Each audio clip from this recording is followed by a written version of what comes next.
Welcome back to Following Know It on a Stormlight podcast.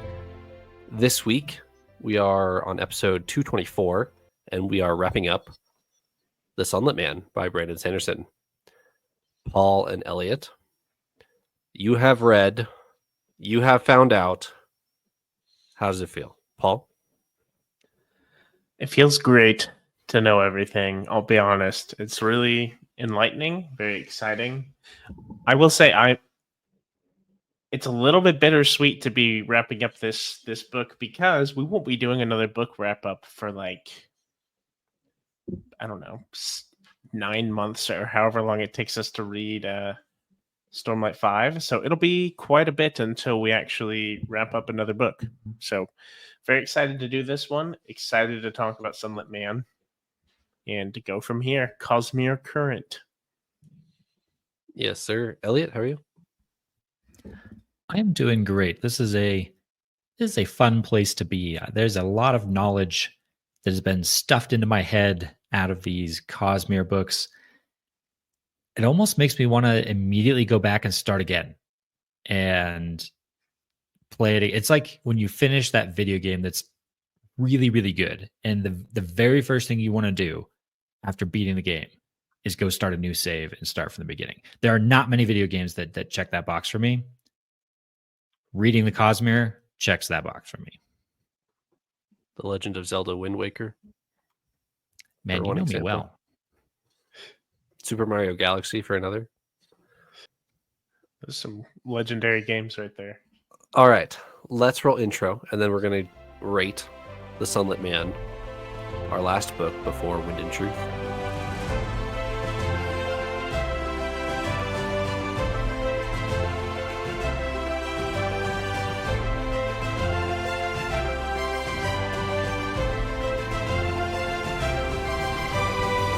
Who wants to go first? I think I was gonna point to Elliot. I'm happy to go first. I'll go first. Okay.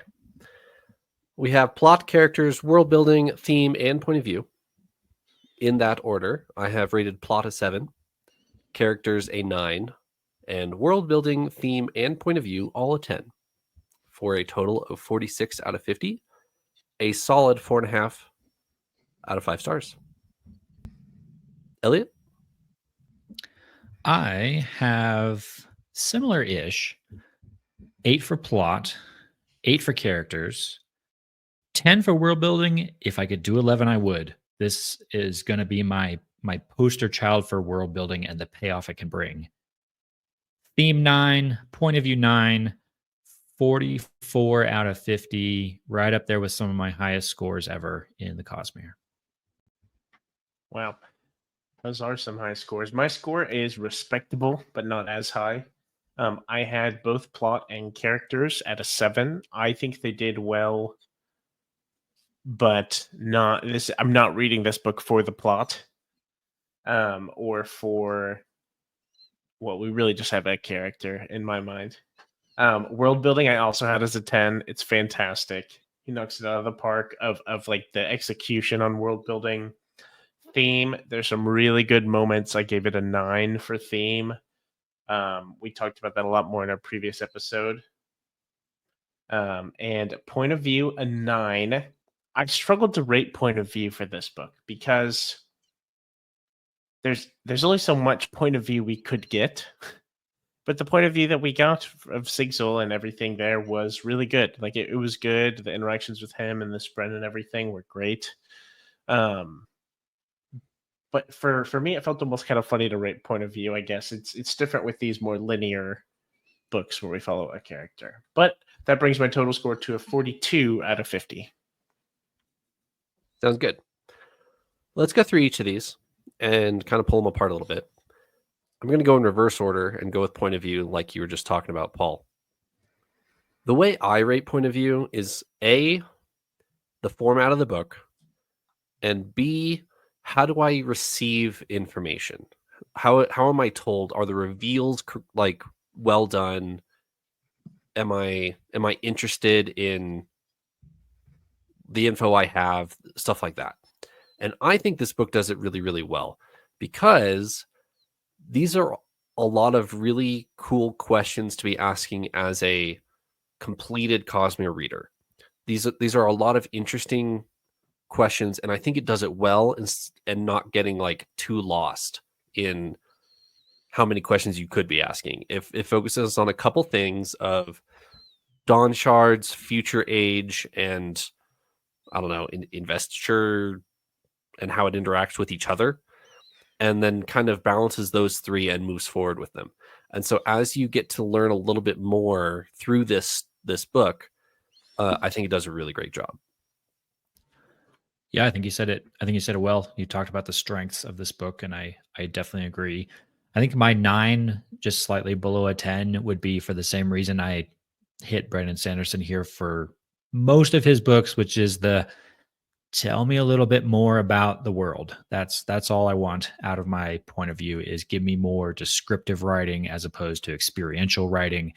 That's not his style, but I'm probably always going to give him a slight knockdown there for my own personal taste. Paul, last week you talked about something very specific to this book, which I thought was really interesting. You highlighted the relationship between auxiliary and nomad, and how we as experienced Stormlight readers can bring something into that relationship that we know is there without having to explore it. I thought that was really cool and really well put. So going into theme here, I would have rated this a 9 had it not been for you highlighting what you just did, because there are two really, really cool things that Sanderson explores in this book, which are Stormlight adjacent. A, what happens when you live a really long time and no longer really care about your ideals? You're not running that adrenaline high of just swearing your fourth ideal. It's long in your past. What does that do to you? B, what does it do to your spread? And I think that's really, really cool to explore. So getting a full book dedicated to like that concept, I think is brilliant. So which is why I gave it a 10 for theme. That's really fair, and I'm honored to have impacted your rating, Trevor. The reasons, briefly, I want to say on point of view. I felt conflicted on. I didn't want to rate this lower than a 9 because I think it does a great job given the time it's given, but I couldn't give it a 10 in my brain, because in my brain a 10 is the lens at which we look at the world of Stormlight, with interludes and just the vast. And it's hard for me to compare. That's why I say I struggled with this. Is because it's hard to compare that to this. You know, it's apples and oranges here. But he does a great job, even though it's more linear. He does a great job of, through Sigzil's lens, showing the world, showing everything play out.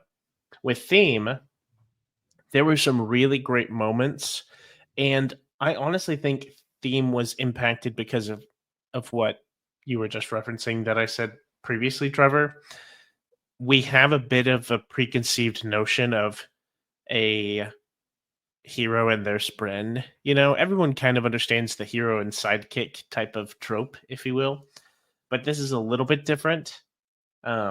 And the way that they are very self-sacrificial, and, you know, Sigzil becomes very attached to and caring for these people, even though they've been here for a while. And if I'm going to be selfish, you know, my selfish self, I'm like, you know, the people on this planet are not, in my head, compared to all the people we've seen in the Cosmere, I'm like, this is not where I want to put my stake in the ground and really lay things down. Like, you know, it was very admirable, very honorable and kind of Sigzil. So it was really good. Theme was a 9. The only reason it might not be a 10 is I feel like we don't get to a lot of that stuff until pretty far into the book, you know, kind of wrapping it up. But yeah, pretty good. And then I know we've all talked about world building, but that's knocking it out of the park. I'll jump in and add on theme, characters, and plot. I kind of did something with my score here to address what you're talking about, Paul, which is the comparison to things like a Stormlight. I think I'm having to add in like a difficulty factor. I think Sunlit Man does everything that it's doing extremely well. Plot, awesome for what it is. Characters, awesome for what it is. But I can't give it a 10 because I need to be able to compare it to something like a Stormlight Archive, which does those things awesome and at another level, like at a whole new level of difficulty. It's like how the gymnast judges had to like rescale the scaling for Simone Biles when she came on the scene. That's what Stormlight does to the other Cosmere books. Is like, I can't tell you much about what I don't like about Sunlit Man. All I can tell you is that Stormlight does it the same and more complex, so I have to bring my score down a bit here. Yeah. As a quick aside, I think I mentioned to Trevor a bit before this started, and I was saying I think I need to go back and re-rate the books because I don't remember all the ratings I gave out, for Way of Kings and Woods of Radiance and things like that. But it's difficult because of exactly what you're saying, Elliot. I'm like, I think this book did a fantastic job with what it had, but it's not the same. The plot is not a 10 if a Stormlight plot is a 10 or a 9, and I wanted to be critical of those books while we were reading them, but I don't want to give these books like a 5 or 6 for my rating, because that doesn't seem fair. It's a whole thing. I'm like, I feel like I need to go back and have a more retrospective rating of the books. I gave plot the biggest dock simply because I gave it a 7 out of 10. And the reason why is because I really enjoy how the characters interact with what's given to them. I don't really care about the plot of racing around the planet away from the Cinder King and beating him. Like it doesn't really matter what they're doing. I'm enjoying whatever it is because of the characters and because of Brandon's writing, not because, oh, are they going to beat the Cinder King? Like that was never a big question in my mind of, wow, this plot is really cool. Unlike what you guys are saying, Stormlight. I think the Stormlight plot is really, really cool. And there's great characters in that as well. But do I really care about the plot isolated? Not really. I agree with you, Trevor. I think the plot was maybe my least favorite aspect of this book. Not saying it was a bad plot, but it was. I feel like this was more of a teaching book and a glimpse into the future than I'm going to write the most engaging and exciting story. Right, the Cinder King wasn't. We've come from all these books where it's very cosmic in scale, very grand in scale, and it kind of felt like the Cinder King was just a little invested thug on some tiny planet, and so I was less invested in that.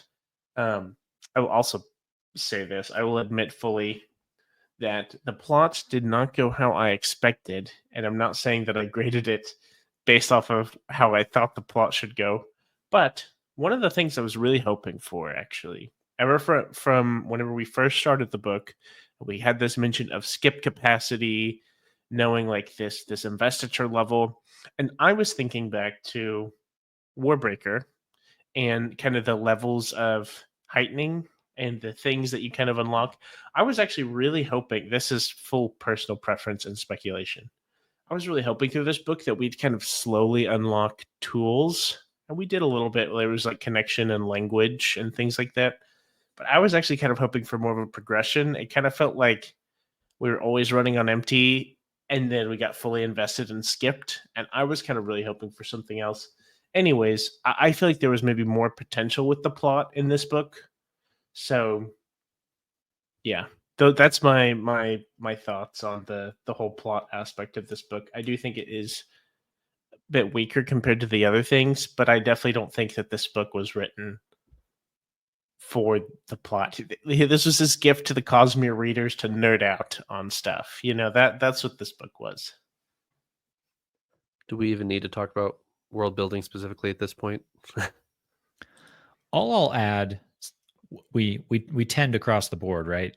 The one thing I'll trumpet here is again, what you referenced, Trevor, to what Paul talked about an episode ago or two, there's so much about this book that is building on the world building of other books, and in such a good way. Like it's taking what you've learned elsewhere and going to even the next level with it, which is just super cool. I've never read any other book ever that has done that, that has taken me along a journey that I have to follow across multiple different series, multiple different planets, worlds, completely different characters, completely different genres, and then take all that knowledge and apply it to this and allow me to really explore at another level the world building that he's working on. It's pretty incredible.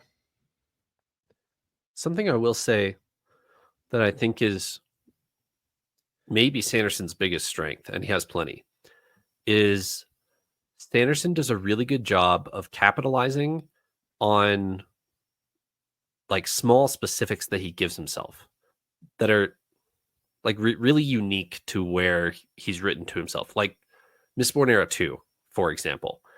There's a lot of concepts in that book that are extremely specific to, okay, let's take my medieval fantasy 300 years later and then put my characters in weird situations.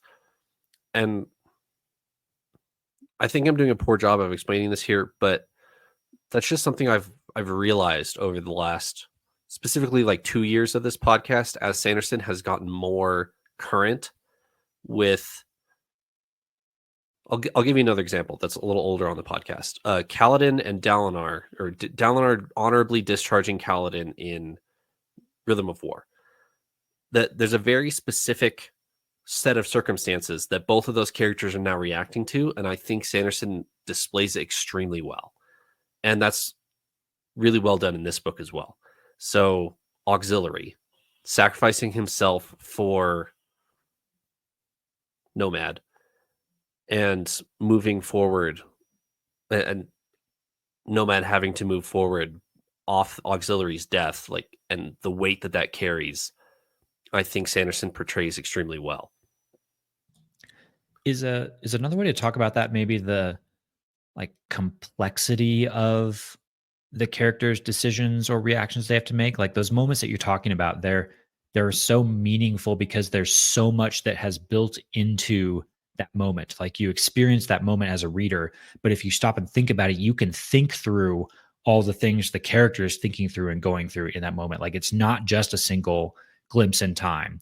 It's built on this progression of so much that leads into a really like packed, like heavily packed, charged moment. Is that a way to say it? Right. Yeah. There's a lot of really good payoff for the unique the unique situations that Sanderson puts his characters in. Yeah, I would agree. My favorite thing about his characters, while we're talking about it, is especially his primary characters. I mean, he just does such a good job of fleshing out their reactions to things and how they interact with things that I feel like stories for him almost begin to write themselves. Like you can picture maybe what would happen if you put Kaladin and Raoden and all these like different characters, Lopin or whoever. Like you could stick these characters in a room with another character, and I feel like we could kind of imagine almost what the dialogue might be like and the things that they'd say and that they do and how the dynamics and how they'd play off of each other. They're very dynamic, robust characters, and I really appreciate it. I will say I've been a bit pinned, rightfully so, for being a kind of secondary character hater or supporting cast. You know, they're not always my favorite, but I do want to point out in Mistborn Era 1, I think that kind of the supporting crew and cast there have been really fantastic. This is a side note, because the reason I'm bringing this up is because those characters have this might be my fault as well, because I know other characters have specific personality too, but they're given very unique personalities. If you have Breeze and Ham and some of these characters, like in these situations, they're very ridiculous and kind of out there, and so they are going to lend to very like interesting and potentially predictable or exciting moments. And I just think that's very interesting and something that Brandon does very well. So that's my tangent now on characters. I think you're silly, Paul. Yeah, This- people are probably going to be like, well, what about the secondary characters in like Tress or whoever? And I'm going to be like, well, Mistborn Era 1 is wasn't where the same. he underserves himself with his supporting cast. But that's a conversation for another day. Wait, and who is your favorite character from that series again? He's not in the crew. He's not in the crew. Okay. Yes, Shot but fired. if he's not secondary, then he's tertiary. So, Okay. anyways. I liked the Sunlit Man a lot more my second time. I know that's not applicable to you two, but on my first read of Sunlit Man, here's a question for you guys. I was really overwhelmed, specifically because I didn't have anyone to talk about it with. We have the Discord discussions, but I wasn't super involved in those. So I was fairly overwhelmed with Sunlit when I first read it last year. How did you guys feel about Sunlit on your first read? Was it too much, or was it a nice rainbow road to the Cosmere's Grand Prix? I think it was very challenging. And I will say I felt a bit overwhelmed too. I would read stuff and be like, okay, I'm just gonna have to wait until we sit down and talk about it, because it was tricky. It was throwing around a lot of references, and it would spell things out for you, but it'd leave a couple letters out, and you still had to fill in some blanks, still had to put some pieces together. It was very dense, and so it was a bit challenging to read.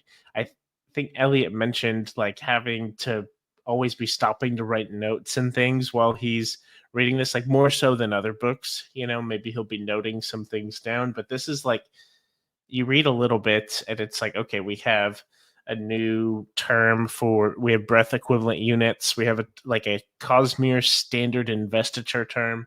We have the stuff happening on this world with the Cinder Hearts and everything going on there. We have Dawn Shards. We don't have a dragon this time. I wouldn't have been surprised if we did somehow. But we have a lot of stuff going on here with Spren off-world and Hoyd. It was just a lot to swallow in a shorter amount of time, and it did feel a bit overwhelming. I was thinking about it. I feel like this would be neat to reread with, having some more information, talking about it, and then going back and reading it might actually be really nice. I do think that it's very necessary that it's as short as it is. It's one of the shorter Sanderson works we've read that wasn't a novella. And I think it has to be, because I think Sunlit asks a lot of the reader in different ways than like a Stormlight. A Stormlight is going to be, it's a bit of an endurance battle. You've got a long way to go and you've got to muscle through. There's going to be slow chapters. There's going to be a part 3 of the book where you're getting long explanations and you just have to push through. This book is not that. There's no slow points. There's no like heavy analysis necessarily, but you're going to have to do a lot of mental gymnastics. You're going to have to do a lot of like thinking as you go. So for the readers that like that, for the readers that are ready for that, I think it's going to be fantastic. I do think this book is not going to be for everyone. There's going to be quite a few Cosmere readers that are definitely going to struggle with this one. I think that's well put. Something that I'm afraid of for Wind and Truth has to do with this book. And this happened in Rhythm of War too. There's a lot of great scenes in Rhythm of War, but I feel like they get a little swamped by just the magnitude and quantity of things thrown at you in that book. And then at the end of the book, you're supposed to remember, oh yeah, Kaladin and his brother, he has mental issues there. We need to go resolve that. like that was so long ago at that point that it this isn't the case for me, but I think a lot of people feel disconnected from it by the time you get there. For this book, Auxiliary at the end surrendering his life for Nomad, maybe top 5 Cosmere moments. I know I said that about Wade, but this also might be up there. However, the amount of hoops you have to jump through to get there just in this short book is a lot. And then you have to remember that Auxiliary is nearly dead and now giving himself up fully. I'm just a little afraid in Wind and Truth that we're going to lose some. Like, I have no doubt that there will be incredible character moments in Wind and Truth. That's what Sanderson's been setting himself up for 15 years at this point, even longer. I'm just a little concerned that it'll be a little bit swamped out. My biggest worry coming out of this book, and I don't want it to take away from the fact that I love this book. Hopefully my ratings portrayed that this is 5th highest book I've rated out of the 17 or 18 books we've read. But I think maybe a detractor from this book in the context of the greater Cosmere, and we've talked a little bit about this already. If this book is going to have like a high difficulty level, like we've talked about, and there is necessary information in here, which I don't know if we even know the answer to that yet. We've read the whole book, but I can't really tell you like if there's necessary information about here. We learned about Dawn Shards a bit. We've learned about some other things, like we got introduced to the Night Brigade, I guess, maybe some other kind of bits and pieces. I hope what we learned here is not necessary going forward. I hope that if Dawn Shards are relevant later, we're going to get all the information we need elsewhere. Otherwise, there's going to be some nuggets of information locked behind a high difficulty, and that's going to, I think, maybe hurt some people's Cosmere experiences because of that. So hopefully it becomes like the Easter egg book. If you want to go hunting for Easter eggs, have at it, but you don't have to. Yeah, I think that's well put. I agree with you completely on Wind and Truth. The less it's required for Wind and Truth, and like you said, I don't think we know the answer to that right now. The less it's required for Wind and Truth, the better. However, I'm fine with it being the bottleneck to the second great chapter of Brandon Sanderson books, where we're moving into Mistborn Era 3, moving into Stormlight Era 2, moving into the late 2020s, late or early 2030s of Brandon Sanderson books. I'm fine with this being required for that. I just don't want it to be required for Wind and Truth. Kind of in that similar vein. For you guys personally, moving forward, does our big plot points and settings that Brandon Sanderson seems to be setting up interest you guys? Namely, the Night Brigade introduced in this book, the Cosmere arms race set up in this book, kind of Scadrial versus Roshar, or the big players in the Cosmere, and then like the modern age Ghost Bloods and whatever they're up to from the Lost Metal. Do each of those arcs interest you moving forward, or not? I'm kind of lukewarm on them. The more I read on them, the more they do interest me. But if you were to ask me, am I more interested in reading another Way of Kings versus moving forwards with modern age Ghost Bloods, I'd want to read, something standalone again, I think. But what do you guys think? So I'm going to pick apart your question a little bit, Trevor, because there's some things I do think are neat, like the Night Brigade. I think that was pretty neat, and I'd be curious to know more, because I want to know why Sigzil was being chased.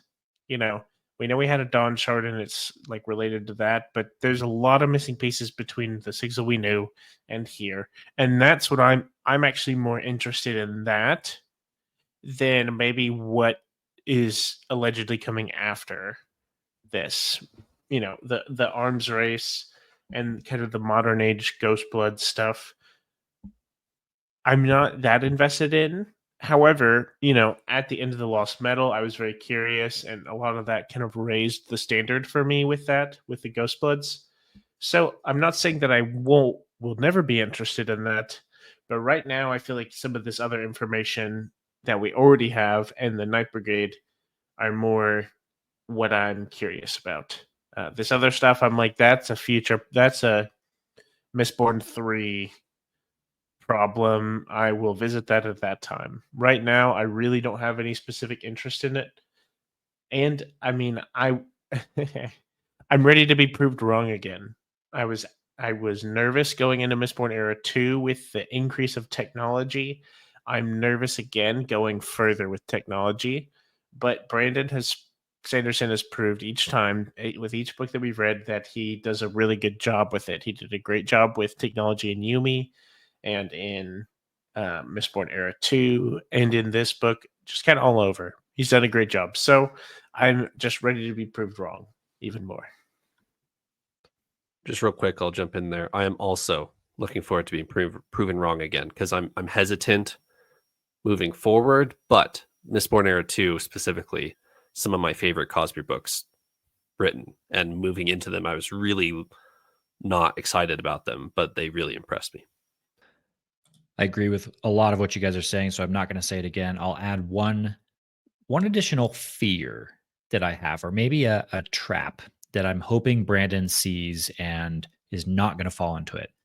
And that trap that I can see potentially lying in wait is I'll call it the escalation paradox.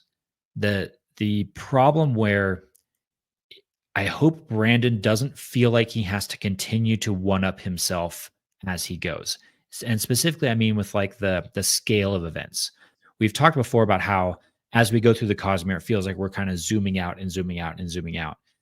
I really hope that does not continue, actually, because if we keep going further and further out, if we keep escalating events, if each series has to bring a bigger, more calamitous, more jaw-dropping moment, that's cool in a sense that we're getting to explore new things. We're bringing technology into this. Cosmere arms race, that kind of sounds epic and dramatic.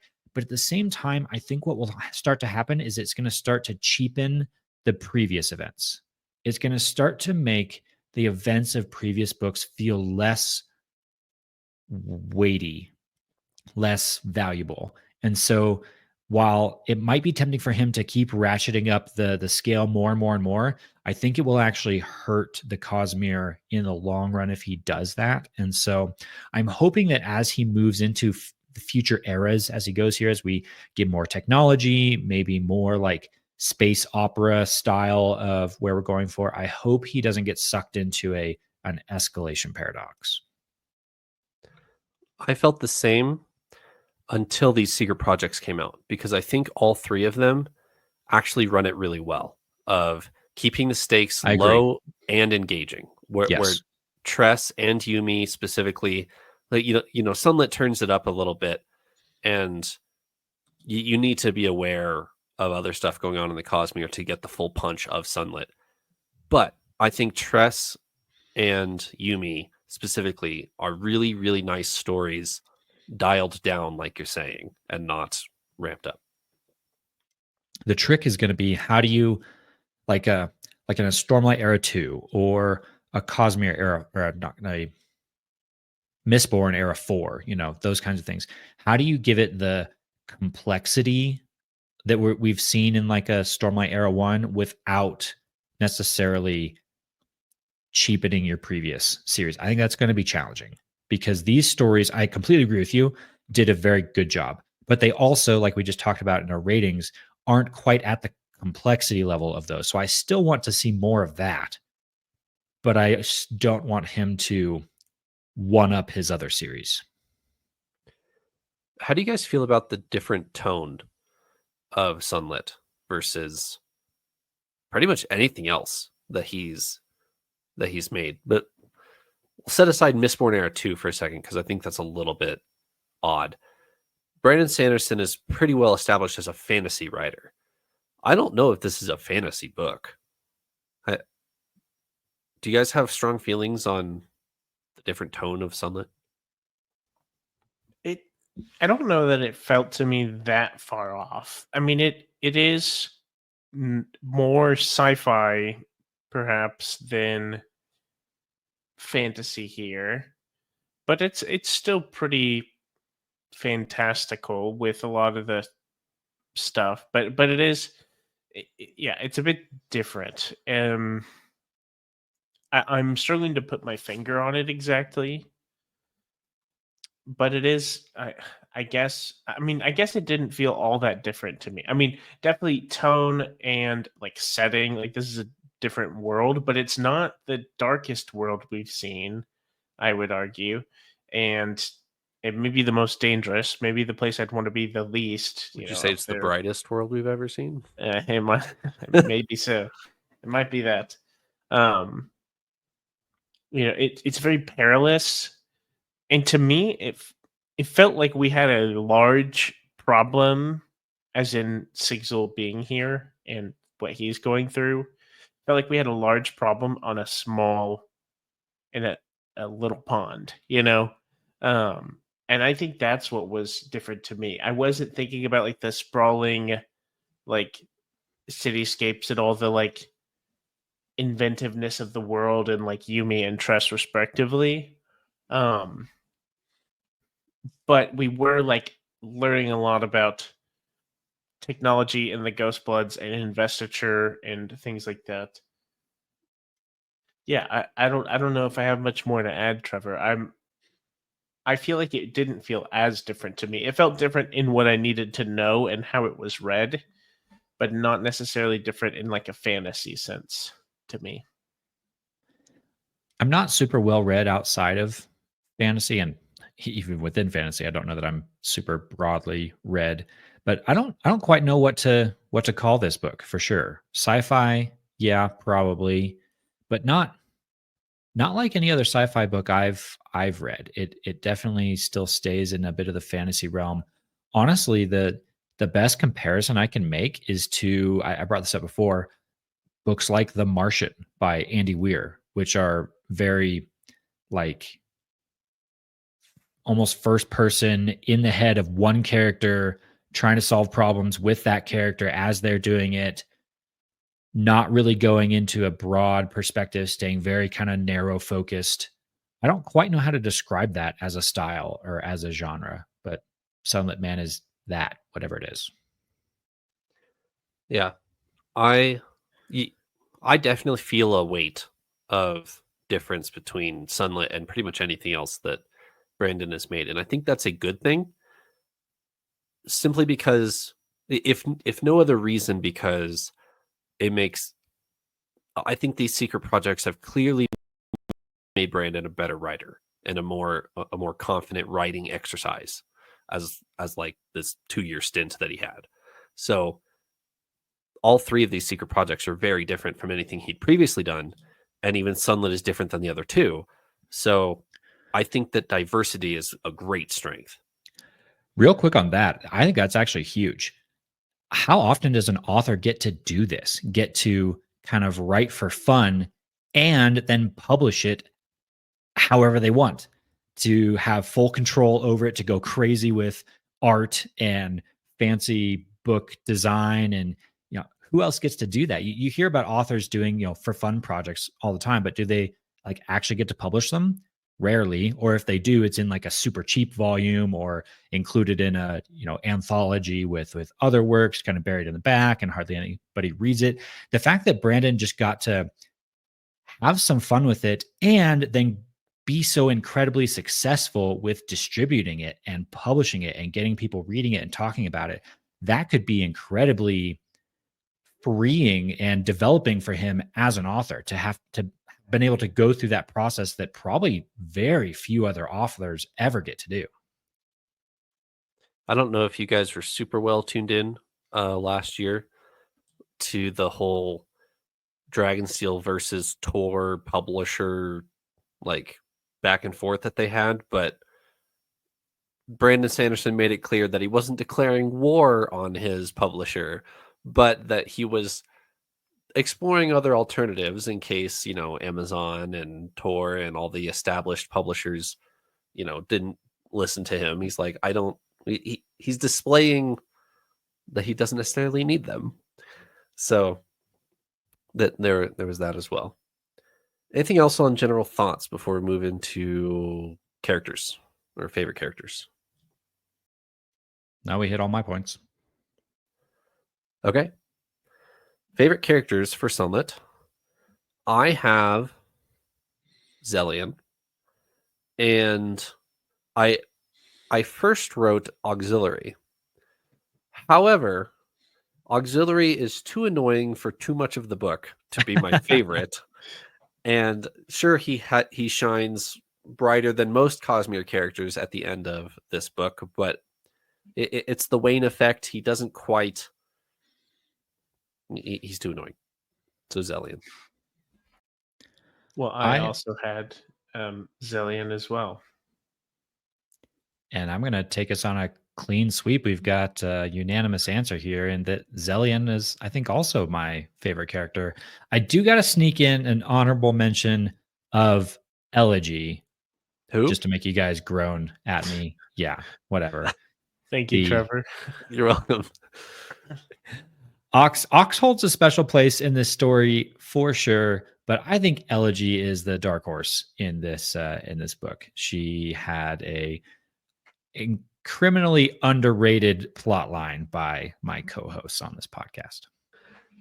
I do want to say this book, more than any other novel that we've read, you're really left with the one protagonist. Like there are others that you can be happy for and root for here, but we are just seeing through one lens, and it's somebody that we know as a Cosmere reader. I think if you took even if you took that away, if this is just Nomad, someone who we did not know, totally new person, totally random person in the Cosmere, even still, like this book is geared to be his perspective and his story, and that's what you have. So it's kind of hard to have a favorite character that's not Zellion in this.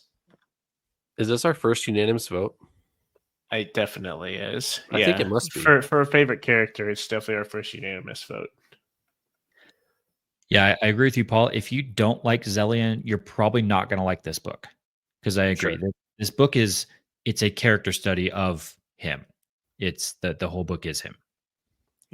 While I think that is neat, I think that detracts a little bit for me, because if I'm, other books that we're reading, I feel like I get to, if I do reread this, as a side note, I will try to pay more attention to Elegy, for the record. But with our other books, I feel like you get a lot more dynamics with a lot of other characters.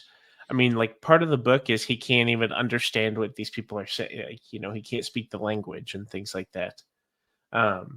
You're just not really given time or opportunity to get to know people, and even still, it's very different from the others. Even ones that I've probably wrongfully misjudged or not appreciated the supporting cast of characters, they are seemingly a lot more present and involved, maybe, or not really present or involved, but given more time to shine and more space to shine in any of our other secret projects, for example, in Yumi and in Tress, and of course in our main novels. They're obviously given a lot more time to show up. So yeah, I feel like it's a bit different, because you don't get as much of a cast. You get a protagonist, How do y'all feel about that? Are you like, yeah, I'm happy reading a book that we're just following a character. You know, like what, for example, Stormlight, right? Book 1 is Kaladin's book, right? We get his backstory, but obviously you get so much other perspective. Would you still like love and enjoy? Obviously, you would still love and enjoy it, but what would you prefer of like if it was really Kaladin's book, like just Kaladin's perspective, essentially, versus like kind of a larger approach? You know, did y'all like having the zoomed in approach to Zellion here, or do you prefer kind of the other books? So with the Way of Kings specifically, I think as a first-time reader, especially a first-time Cosmere reader, if the Way of Kings is the first thing I'm picking up, which it was, I think the plot would be served by extracting Shallan out of the book and having a Shallan novella between the Way of Kings and Words of Radiance. However, I think the world building is underserved by doing that. The reveal at the end of the book of the Voidbringers are the Parshendi, like, whoa, that's like a big deal for our other storyline over here of the Shattered Plains. We've been fighting Voidbringers this whole time. That's crazy. And you don't get that without Shallan. So, would I personally like Shallan cut out of the Way of Kings? No. But I think there are plenty of people who would tell you yes. Just give me Kaladin and a little bit of Dalinar so I understand who this is as he's surrendering the sword. There are plenty of people, early publishers included, early editors included, who would tell Brandon, you need to cut this out and give the plot and only the plot. So for me, no. I like Sunlit Man exactly how it is, as the cream of the crop side quest. It's a side journey. It's a subplot in the greater story. Do I enjoy drilling down on one character only? Definitely yes. I still am going to prefer, in the larger picture, the main quest, if you will, the multi-perspective, the interwoven, complex analysis that is the epic fantasy. And that's just what I like better. I think you can do so much more with that. You can do things like adjust your pacing. This book doesn't really move the needle much on pacing. It's kind of one pace the whole way. Bit of a Sanderlanche towards the end. And that's fine for exactly what it is.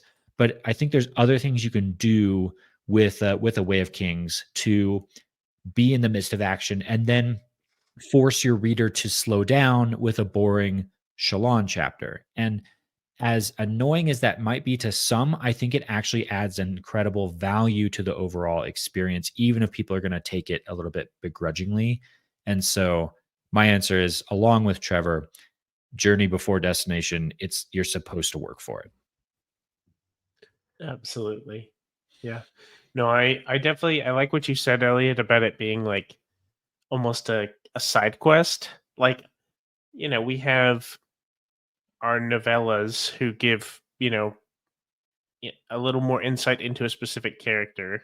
This is just more of the extreme version, in my opinion, of just one character. Not even a character and a couple others, but just like a character mostly.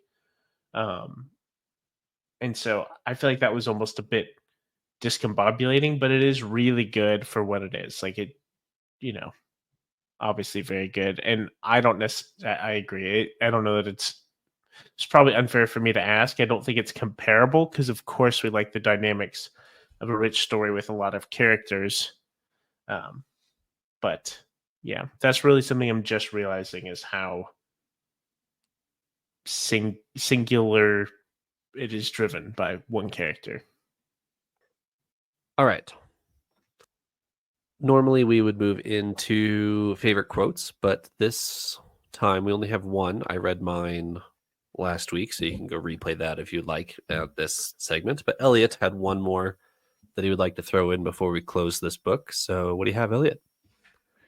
Yeah, I do have a good one that I don't think I got to read in our previous episodes, and it actually sums up the book fairly well. And actually, knowing the end of this book completely changes the context of what I'm about to read. So think about this in context and kind of in the moment as well. This is the moment where Nomad is flying the ship over the mountain. And he's fixed the problems with the ship, so we've made it at this point. He's like coasting up over the mountain, but they've left the atmosphere, so there's no air, so he can't talk. Auxiliary is like monologuing at him this whole time, and all that Nomad can do is like send emotions back. And this is one of the things they talk about. This is Auxiliary speaking pretty much the whole time. What is life about if not growth? I don't like the person I was back on Roshar either, before we knew each other. I like change, Nomad. My kind were too static for too long, particularly we Highspren. And sometimes the way you talk makes me think you believe, or can pretend, that you are an entirely different person now. But you aren't. You're still that man.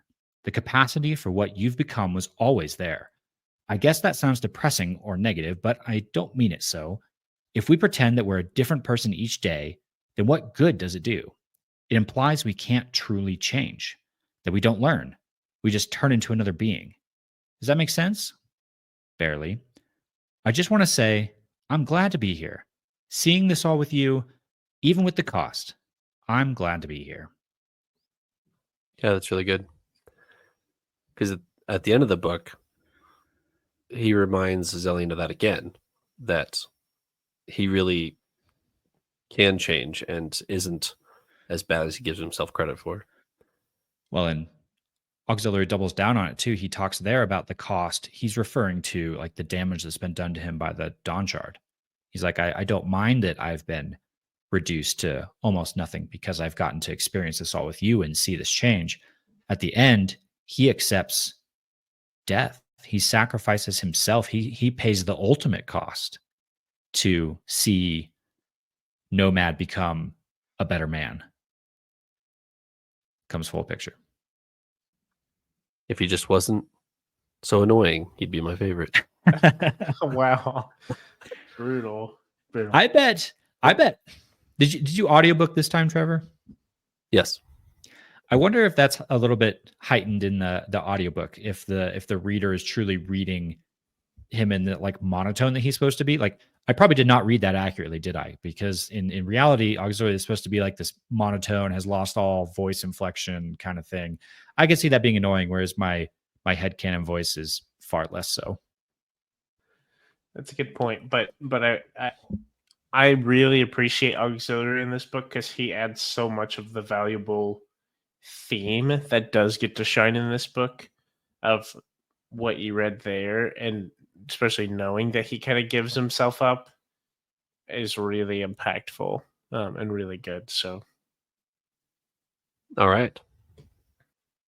Setting Sunlit down and looking back at 2023 as a whole, do a little bit of comparison between the secret projects before we end this episode. Which one was your favorite secret project, and which one was the best written? Because I have a different answer for both. Who wants to go first? I'll go first. My favorite and what I think is the most well written is Secret Project 2, the Frugal Wizard's Guide. Have you even read that? No, I have not. I'm sorry. I just had to Get off this Cosmere podcast. I have not read it. Whether or not you're a fan of it, I just wanted to make the joke because it's the one that we have not read. So I'm sorry. I haven't read it either. Wow. I thought you had read it. Anyways, in all seriousness, I do actually have the same answer for both of these questions, and my answer is Yumi. I do think Yumi is the best, and it was my personal favorite.